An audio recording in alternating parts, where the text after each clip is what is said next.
Time আমাদের লোকজন series already উপরে উঠে গেছে, সেখানে 22 জন লোককে জীবিত অবস্থায় ছাদের উপরে নিয়ে গেছে, তারা সম্পূর্ণ সুস্থ আছে।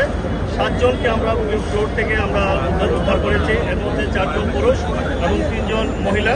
আপনারা দেখেছেন যে লোক ছিল হুইলচেয়ার সহকারে, তাকে আমরা নামিয়ে এনে হাসপাতালে প্রেরণ করেছি। এছাড়াও কোনো আহত বা নিহত কোনো সংবাদ আমাদের নাই। তবে আগুন লাগার কারণটা এটা এখন আমরা বলতে পারছি না, এটা তদন্ত করার পর কী কারণে আগুনটা লেগেছে সেই কারণে আমরা বলতে পারবো। আর ক্ষয়ক্ষতির পরিমাণটাও আমরা আসলে তদন্ত সাপেক্ষে বলতে পারবো। আমরা এখানে মোট 7টা ইউনিট আমাদের এখানে কাজ করেছে। এটা হচ্ছে একটা ডেভেলপমেন্ট কোম্পানি, ওই কোম্পানির একটা প্রতিষ্ঠান ছিল এখানে, তাদের অনেক মালামাল ছিল।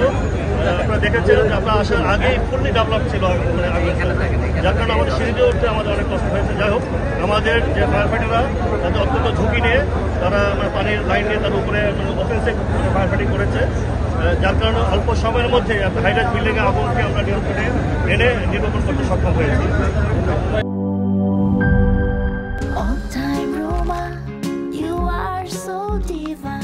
Chocolate delight that is only mine. All time Roma.